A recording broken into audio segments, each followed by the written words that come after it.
ठीक है, तो चैप्टर नंबर 3 और 4 के अंदर जो कलेक्टिव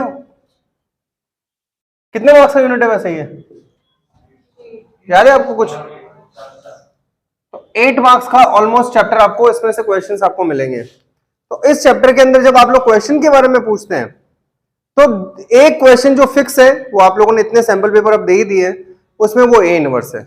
ए इनवर्स में भी कौन सा वाला method, adjoint upon determinant A वाला जो मेथड है वो पूछा ही जाता है। लेकिन उसके अंदर भी काफी सारे बोर्ड जो है वो क्वेश्चन टेढ़े मेढ़े क्वेश्चन पूछता है, उन क्वेश्चंस के बारे में भी हम लोग बात करेंगे इन 2-3 दिनों के अंदर। तो सबसे पहले अगर मैं प्रॉपर्टीज के बारे में बात करूं, प्रॉपर्टीज वैसे तो देखा जाए प्रॉपर्टीज और डिटरमिनेंट आपके कोर्स से हटा दिया गया है। अगर यूं देखा जाए तो प्रॉपर्टीज और डिटरमिनेंट आपके कोर्स से कंप्लीटली हटा दिया गया है, लेकिन उसके बाद भी एमसीक्यू के अंदर वो क्वेश्चंस हैं। जैसे कुछ क्वेश्चंस क्वेश्चन की फॉर्म में मैं आपको बताऊंगा, जैसे कुछ क्वेश्चंस हैं और फिर मैं आपको प्रॉपर्टी लिखाऊंगा। तो पहले भी आपको लिखवाई गई थी, अगर आपके पास वो कॉपी है जहां पे वो प्रॉपर्टी लिखी हुई है तो अपने पास रखिए और टैली करिए, मुझे ही बता दीजिएगा। और कुछ क्वेश्चंस ऐसे हैं जो बहुत लेंदी रहते हैं, जैसे कि मैं बताता हूं। पहली जो प्रॉपर्टी के फॉर्म में अगर मैं आप लोगों को देखूं तो पहला आप लोगों ने ट्रांसपोज के अंदर एक प्रॉपर्टी पढ़ी होगी, जैसे बोलते हैं ए बी का होल ट्रांसपोज। ये सबसे पहली प्रॉपर्टी आप लोगों ने चैप्टर नंबर 3 के अंदर पढ़ी थी।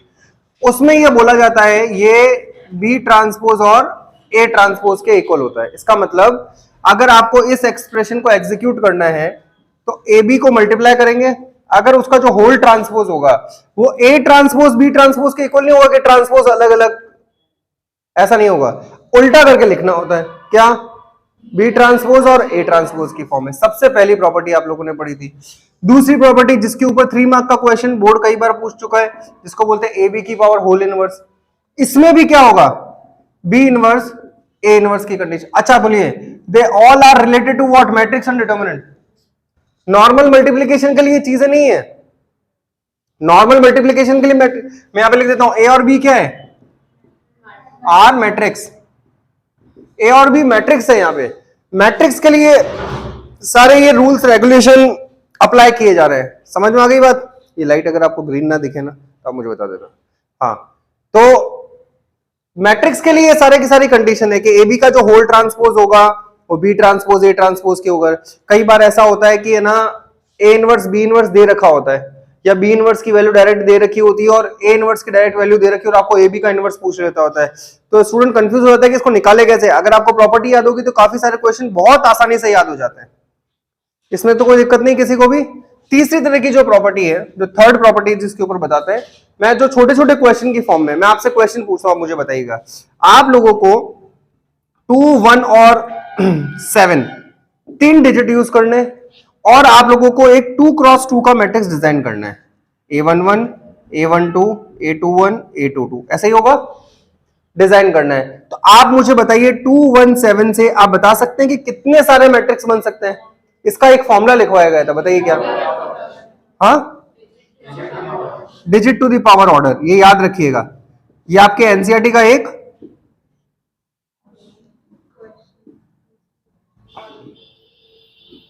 है ना, ये फॉर्मूला याद रखिएगा। इसका मतलब ये एक ही क्वेश्चन है, एमसीक्यू के अंदर पूछा जाता है कि भाई ये जितने भी डिजिट्स हैं, मान लो 5 यूज हुए 10 हुए 20 हुए, उससे कोई फर्क नहीं पड़ता है। अगर आपको, अच्छा ये 3x3 में भी पूछा जा सकता है, 2x2 में भी पूछा जा सकता है, बहुत सारे क्वेश्चंस में ये पूछा जा सकता है। तो अगर आपको बोला जाए कि 217 है और ये मैट्रिक्स दे रखी है 3 डिजिट, तो आप मुझे एक एग्जांपल बताइए। आप लिख सकते हैं 2177, 2117, इस तरह से भी कर सकते हैं आप। तो अब इतने सारे मैं कब बनाता फिरूंगा, इसलिए बेटा कितने डिजिट यूज करने और टोटल ऑर्डर कितना है 2x2। समझ में? ऑर्डर 2 का मतलब ये होता है पूरा 2x2 लिखना है आपको। तो 3 की पावर कितना हो जाएगा 4, बताइए कितना होता है ये? करेक्ट है, 3 3 जा 9, 9 3 जा 27 और 3 जा, इसका मतलब क्या है? आप सामने वाले क्या आप टोटल इन डिजिट से हेल्प से 81 मैट्रिक्स अलग अलग क्रिएट कर सकते हैं। मतलब आप सामने वाले को ये आंसर दे रहे हैं कि आप टोटल 81 मैट्रिसेस इस पूरे क्वेश्चन के अंदर क्रिएट कर सकते हैं। ये बात आपको समझ में आई क्या? इसमें कोई डाउट तो नहीं है? फिर एमसीक्यूज लूंगा मैं। नेक्स्ट है प्रॉपर्टी नंबर 4। प्रॉपर्टी नंबर 4 में क्या होता है, डिटरमिनेंट क्या होता है? डिटरमिनेंट थोड़ा अलग है। जैसे कि अगर मैं बोलूं कि एक मैट्रिक्स है A B C और D, और मैं बोलूं आप 2a फाइंड आउट करिए, तो आप क्या करेंगे, पूरी मैट्रिक्स को 2 से मल्टीप्लाई कर देंगे, तो ये कितना बनेगा बताइए, 2a 2b 2c और 2d हो जाएगा। लेकिन अगर यही a डिटर्मिनेंट हो और मैं आपको बोलूं 2a फाइंड आउट करिए, तो फिर मामला अलग हो जाएगा। थोड़ा ध्यान से सुनिएगा इस बात को। जब भी अगर 2 की फॉर्म में हो, अगर आपको 2 को मल्टीप्लाई करना है अंदर, तो आप लोग क्या करेंगे कि जब भी इसको मल्टीप्लाई करेंगे मैट्रिक्स में, तो वो हर एक एलिमेंट से मल्टीप्लाई हो जाता है। डिटरमिनेंट में ऐसा नहीं होता है। डिटरमिनेंट में वो किसी एक रो या किसी एक कॉलम से जाके मल्टीप्लाई होता है। सुनिएगा अच्छे से। जैसे कि आप बोलोगे किससे मल्टीप्लाई करूं, पहले ये टॉपिक आपके कोर्स में हुआ करते थे बहुत। 1.4 अगर पुरानी बुक्स है आपके पास में, तो एक एक्सरसाइज थी 0.2 4.2, वो आपके कोर्स से हटाई गई है इस साल। पुरानी बुक्स है उनके अंदर है, उनके पास में वो, उसकी ये प्रॉपर्टीज है। हम लोगों ने कल जो टॉपिक पढ़ा था 8th, आप लोगों ने देखा होगा, तो डाउट किसका रहता है, जो कोर्स के बाहर के क्वेश्चन है, दिक्कत वही करते हैं। कोर्स के अंदर जो टॉपिक है उनसे कोई हेजिटेशन नहीं है, ना उसमें कोई डाउट है कि वो आएगा कि नहीं आएगा। दिक्कत ये है कि यार ये वाले जो पोर्शन है सैंपल पेपर के अंदर है, और उसमें अगर आप अनकंफर्टेबल है और वही क्वेश्चन मेन बोर्ड में आ जाता है, तो अब वो बाद में क्या करेंगे उसका कोई मतलब नहीं हम लोगों को, लेकिन उस टाइम हमें आंसर पता होना चाहिए। तो जब आप 2 से मल्टीप्लाई करेंगे तो किसी एक रो किसी एक कॉलम से होगा, तो मैं इसको 2a 2b c और d ऐसे लिखूंगा। आप बोलोगे सर इससे ना करके मैं 2a 2c लिख सकता था, हाँ कर सकते थे। किसी एक कॉलम या किसी, नहीं डायगनली नहीं होगा, कॉलम और रो डायगनल नहीं होते ना। हाँ तो फिर क्या होगा बताइए, किसी एक रो किसी एक कॉलम। अब जैसे इमेजिन करिए, एग्जांपल की फॉर्म में बताता हूं। जैसे एक मैट्रिक्स है 2a 2b 2c और 2d। अब ये डिटर्मिनेंट है, अगर आपको कॉमन लेना है तो क्या होगा, किसी एक कॉलम या किसी एक रो से। अब जैसे एक रो से ले रहे हो तो यहां से 2 आ जाएगा, नीचे वाले से भी क्या होगा, अलग से 2 आएगा। 2 बार 2 कॉमन आएंगे, आएंगे कि नहीं आएंगे बताइए। जैसे मान लिया आप इस रो से ले रहे हैं, तो जब मल्टीप्लाई वो एक एक रो और एक एक कॉलम से होता है, तो फिर जब कॉमन तब भी क्या होगा, तो क्या होगा बताइए, ए बी सी और डी, आंसर कितना आ जाएगा 4। ये बात समझ में आ रही है क्या? बहुत छोटे छोटे आने के चांसेस न के बराबर है, लेकिन फिर भी। अब मैं आपसे एक जनरल क्वेश्चन पूछ रहा हूं, देखना। जैसे ये प्रॉपर्टी है के ए यहां पे मैट्रिक्स डिटरमिनेंट, आप डिटरमिनेंट समझ लीजिए चलिए, क्योंकि ये मैंने किसका सिंबल बनाया है, डिटरमिनेंट का। अब ये डिटरमिनेंट है, अब ए की, अब आपको डिटरमिनेंट ए दे रखा है, मान लीजिए 4 दे रखा है। समझ में आया? डिटरमिनेंट ए कितना दे रखा है आपको, 4 दे रखा है, और आप लोगों को ये बोला है कि के ए की वैल्यू 1 है, मान लीजिए इसको इक्विवेलेंट कर रखा है, तो आपको बोला जाएगा के की वैल्यू फाइंड आउट करके बताइए। तो उसके लिए सबसे पहले आपको इसके इस प्रोसेस को समझना पड़ेगा। देखिए मैं बोल रहा हूं जो ए मैट्रिक्स है ना, या डिटरमिनेंट है, वो 2 क्रॉस 2 का है, समझना अच्छे से। Order of the matrix 2 cross 2 है, तो जो के आएगा ना वो बाहर आएगा। क्या आएगा? बाहर। और किस पावर के साथ में बाहर आएगा, सोचिए, थोड़ा दिमाग लगाइए, किस पावर के साथ में ये बाहर आना चाहिए? कौन बोला n-1? हाँ बताइए। जो भी पावर है ये, अगर ये 2 क्रॉस 2 का ऑर्डर है तो के स्क्वायर के साथ बाहर आ जाएगा। समझ में आया? अगर ये 3 क्रॉस 3 का ऑर्डर है, बाहर रहिए, बैठ जाइए बाहर जगह। हाँ 3 क्रॉस 3 का है तो है ना, समझ में आई बात? तो ये बड़े सिंपल सी चीज है। अब ये आपको याद रखना है इसके अंदर। अगर अब बताइए ये अगर कभी भी हो जाएगा तो आप क्वेश्चन सॉल्व कर सकते हैं कि नहीं कर सकते हैं? अब मैं आपको क्वेश्चन किसी भी तरह का इसमें फ्रेम करके दे दूं, तो आप इसको प्रॉपर्टी नंबर 5 समझ, इसी का ही पार्ट समझ लीजिएगा। वैसे मैं आपको लिखवा देता हूं, चलिए। Determinant of K is equal to K to the power n, determinant A, what is n? Order of matrix. अब ऑर्डर ऑफ मैट्रिक्स में यार तुम लोग है ना, ये मत कर देना, जैसे एग्जांपल की फॉर्म में बता देता हूं, चलिए। ए है 2 क्रॉस 2 का मैट्रिक्स है, ऐसा ए क्या है, तो अगर के ए पूछा जाए तो के क्या होगा, स्क्वायर ए। समझ में आया? कई जने 4 कर देते हैं, और समझ में आया? क्योंकि वो बोला सर आपने पहले बोला था ना कि ऑर्डर आता है तो 2 क्रॉस 2 कर लेते, या फिर यहाँ पे आप है ना पी क्रॉस क्यू ऐसा कुछ कर लीजिए ताकि आपको याद रहे। कंफ्यूज तो नहीं होंगे? दोनों में फर्क है, यहाँ पे ऑर्डर जो बाहर आता है वो इस पावर के साथ में बाहर आता है। समझ में आया? समझ में आया अच्छे से? ठीक है, एक प्रॉपर्टी और जिसके ऊपर क्वेश्चंस आपको और पूछे जाते हैं वो भी देखते हैं।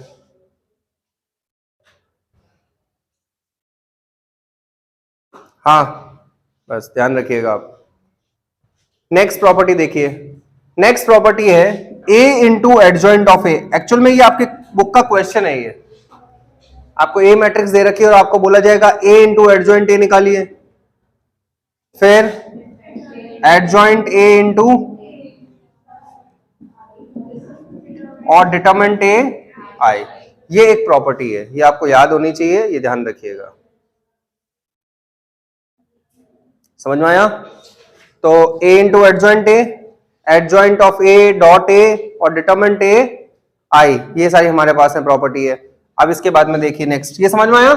ये लिखने में मतलब नहीं है, इनको उस प्रेजेंट मोमेंट के ऊपर याद आना कि यार ये 1 मार्क के क्वेश्चन के अंदर मेरे पास में काम आएगी, तो आपको याद आना चाहिए उसके अंदर। अब जिन क्वेश्चंस में भी आप लोग अटक रहे थे पहले भी, जो भी जिन प्रॉपर्टीज के ऊपर, अब आप उन क्वेश्चन को एक बार जाके देखिएगा तो आपको ये सारी चीजें दिखेगी वहां पे अलग से। जैसे कि एक और था डिटरमिनेंट ऑफ एडजॉइंट ए, याद है किसी को? मैंने लिखवा रखी है, डिटरमिनेंट ऑफ ए की पावर n-1, ये भी लिखिए। डिटरमिनेंट ऑफ एडजॉइंट का जो डिटरमिनेंट होता है, अब आप मुझे, अब देखो ये करते कैसे हैं। 1 मार्क का क्वेश्चन है और आपको बोला जाए कि ए की वैल्यू है 1 2 3 4 5 6 7 8 9, ऐसा करके दे दिया और आपको बोला जाए कि ये निकालिए। अब बच्चा क्या करेगा बताइए? वो पूरी कहानी लिखना चालू कर देगा, क्या डब्बा बनाएगा 9 बॉक्सेस, फिर ट्रांसपोज, कोफैक्टर्स, कोफैक्टर का ट्रांसपोज होता है, उसी को क्या कहते हैं? एडजॉइंट, और उसका फिर क्या करेगा? डिटरमिनेंट। अब इतना लंबा नहीं जाना है, फॉर्मूला क्या है बताइए कैसे होगा? इसका डिटरमिनेंट आ जाएगा, n क्या है, ऑर्डर कितना लोगे? तो 3-1, उसका स्क्वायर कर देना है आपको, तो 3-1 हो जाएगा और जो आंसर आएगा वो फाइनल आंसर हमारी फॉर्म में। हाँ, स्क्वायर हुआ तो 2-1 हो जाएगा। कौन सा? ये प्रॉपर्टीज डिटरमिनेंट की है, डिटरमिनेंट, वो एक नॉन स्क्वायर मैट्रिक्स हो ही नहीं सकती है ना, क्योंकि ये प्रॉपर्टीज मैट्रिक्स की थोड़ी ना है। मैं तो फिर से बोल रहा हूं, इनके आने के चांसेस न के बराबर है। मैं बार बार आपको इसी बात के लिए इंसिस्ट कर रहा हूं, क्योंकि ये सारी चीजें प्रॉपर्टी से रिलेटेड है। फिर भी पूछ ले तो फिर पता होना चाहिए कि यार ये क्या क्या पढ़ा है हम लोगों ने, है ना। ये सब नोट करिए आप जल्दी से।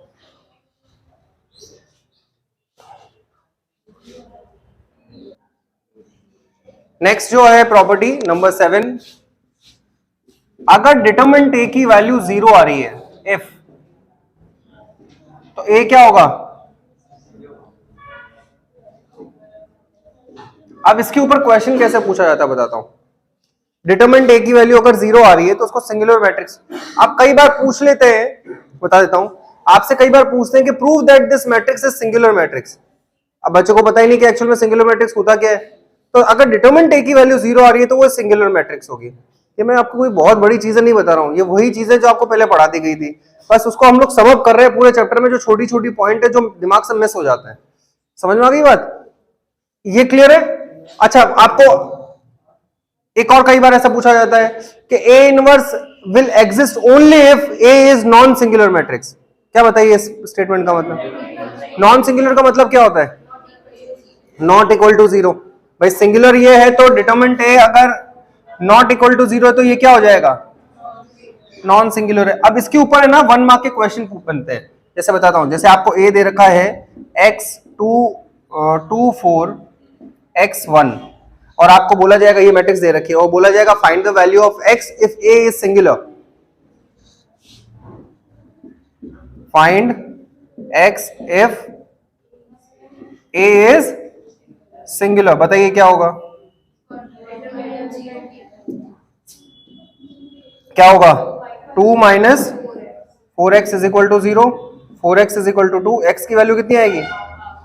समझ में आया? तो बहुत छोटे छोटे से पॉइंट है, ज्यादा बड़े पॉइंट नहीं है, इसको भी नोट करिए।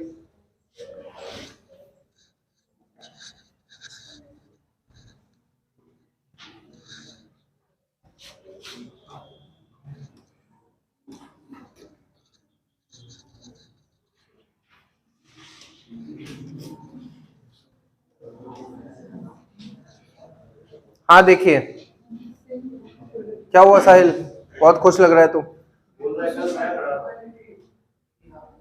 क्या किए? क्यों? मैं इक्वालिटी करता हूं हमेशा? तो बहुत खुश है इस बात से। दूसरों के दुख के अंदर अगर कोई आदमी खुश हो ना, वो कभी जीवन में खुश नहीं हो सकता।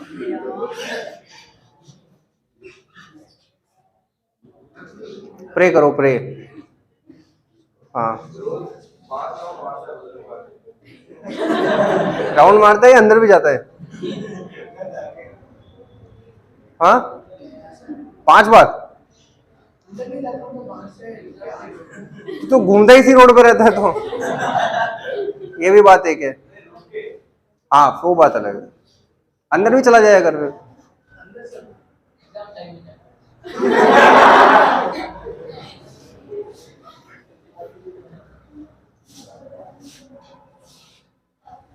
हाँ जी, जब आप 4, 5, 6 साल बाद में जब आप लोगों की बुद्धि आएगी ना, तो आप लोगों को आपको इन हरकतों पे हंसी आती है कि यार हम लोग, मतलब एक एक्चुअल में ना डील चल रही होती है भगवान के साथ में।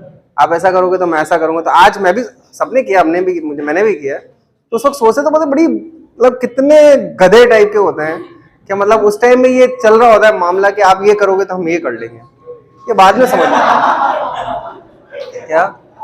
क्या हुआ? हाँ, ध्यान दीजिए। चलिए देखिए एक और चीज इसके अंदर, लास्ट नंबर कौन सा था? 7। 8th नंबर पे देखिए आप, अभी आप लोगों ने ये पढ़ा होगा, अगर ए बी का प्रोडक्ट, ये वही वाली थ्योरम है जो, हाँ, ये वही वाली थ्योरम है जो 5 मार्क का क्वेश्चन जिसके ऊपर बनता है। अगर दो मैट्रिक्स का प्रोडक्ट एक आइडेंटिटी मैट्रिक्स आ जाए ए बी का, इस पे भी 1 मार्क का क्वेश्चन बनता है। If product of 2 matrices is equal to identity matrix, तो ए इनवर्स जो होगा वो किसके इक्वल होगा? बी के, या फिर बी इनवर्स जो होगा वो ए के। अब आपको पता है ये कैसे हो रहा है, जब आप ए को उधर भेजेंगे तो ये क्या हो जाएगा? A inverse. ए इनवर्स अगर आइडेंटिटी मैट्रिक्स का मतलब क्या होता है? 1 होता है ना। अच्छा, मतलब वैसे 1 बोलना गलत होगा क्योंकि उसको 1 0 0 1 2 क्रॉस 2 में या 1 0 0 3 क्रॉस 3 में ऐसा लिखना होता है, पर बैक ऑफ द माइंड इसको समझने के लिए हम लोग 1 समझ सकते हैं। तो ए इनवर्स जब उधर जाता है, तो ए इनवर्स जब आइडेंटिटी मैट्रिक्स से मल्टीप्लाई होता है तो वो बी के इक्वल हो जाएगा। और अगर ये तभी पॉसिबल होगा जब ये मैट्रिक्स ए बी जो है वो आई के इक्विवेलेंट हो जाए। समझ में आया? अब आप अपनी एनसीईआरटी का एक वो क्वेश्चन निकालिए प्रोडक्ट वाला जल्दी से।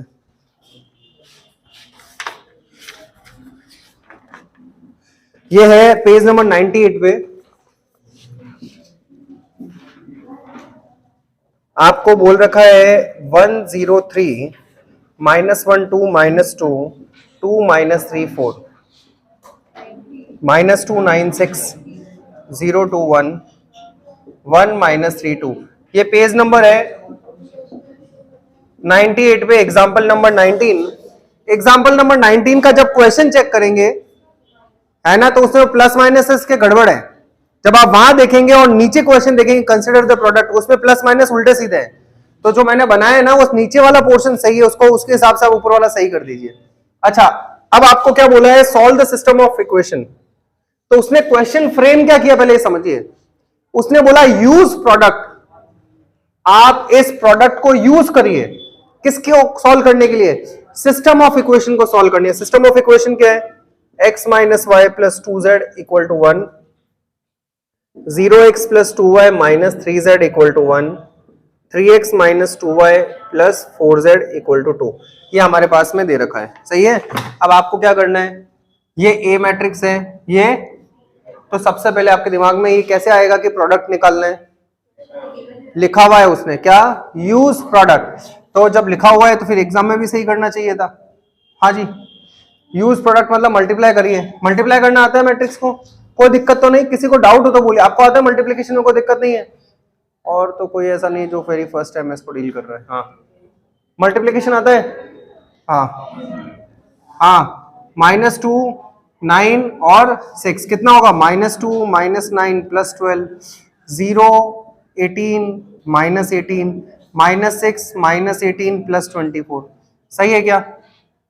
नेक्स्ट पे 0 -2 प्लस 2 0 4 -3 0 -4 प्लस 4। सही है क्या? नेक्स्ट चेक करिए 1 + 3 -4 0 -6 + 6, 3 + 6 -8।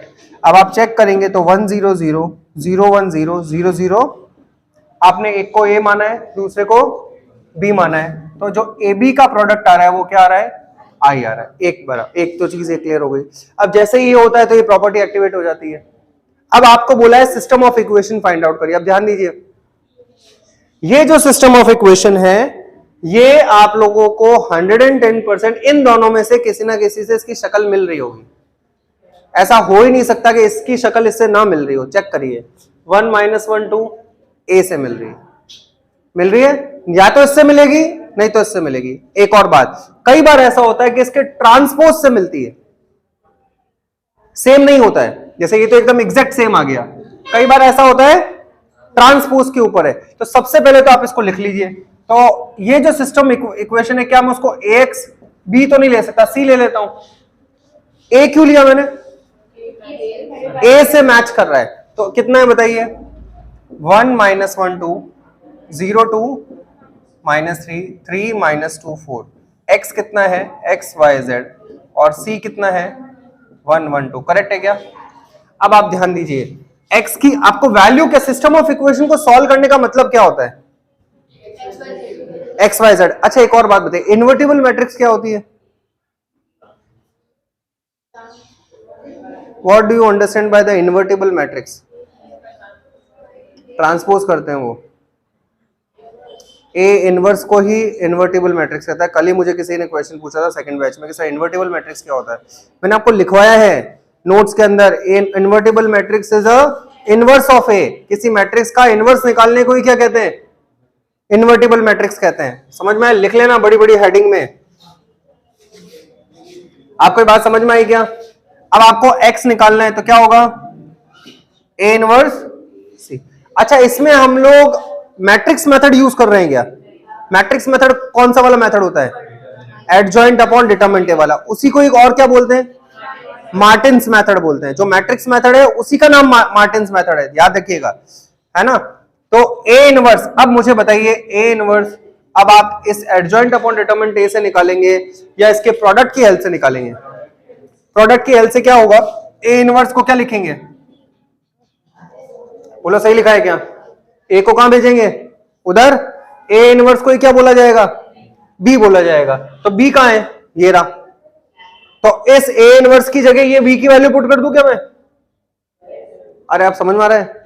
हाँ, तो बी की वैल्यू पुट करिए, कितना होगा, -2 9 6 0 2 1 1 -3 -2। सी कितना है 1 1। अब आप इन दोनों को मल्टीप्लाई कर दीजिए, 2 0 2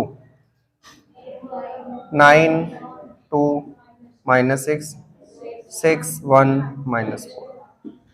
ये एक्स वाई जेड हो जाएगा, ये 0 हो जाएगा। 9 × 11 - 6 5 6 + 1 7 - 4 3। तो एक्स वाई जेड की वैल्यू कितनी आ रही है, x0 y5 z3। ध्यान दीजिए, अब ये आपके पास वैल्यू आ गई है, इसको चेक करना है आपको ये सही है या गलत है। तो आप इसमें पुट करके देखेंगे। अभी प्री बोर्ड की कॉपीज आपके सेकंड की चेक और दी है मैंने, तो उसमें जब मैं चेक कर रहा हूं, पता है क्या हो रहा है मामला, उसका मामला भी ये हो रहा है कि बच्चों ने ये वाला क्वेश्चन भी गलत किया है, जहां पे उन लोगों को A inverse adjoint upon determinant A निकालना चाहिए। उसमें आप भी हैं, कहां गया वो आप, साहिल भी है, आप भी हैं, हाँ बिल्कुल। यहाँ पे एडजॉइंट अपॉन डिटरमिनेंट ए 1200 आता है, उसके अंदर 235 वैल्यू आंसर है। अब आप कंडीशन देख लीजिए, हाँ जी 0 5 3। समझ में आया? चेक करने के लिए x की वैल्यू 0, y की वैल्यू 5 और z की वैल्यू, तो 0 पुट करेंगे, 5 पुट करेंगे तो क्या होगा, ये माइनस का 5, और 3 पुट करेंगे तो 6 - 5 1। इसका मतलब ये वैल्यू 1 आ रही है। इसका मतलब जो आप लोग आंसर कर रहे हैं वो सही आंसर है। यहाँ तक कहानी समझ में आई? आगे की कहानी हम लोग कल लिखेंगे। हाँ कल प्रॉपर्टी की डाउट ले आएगा आप।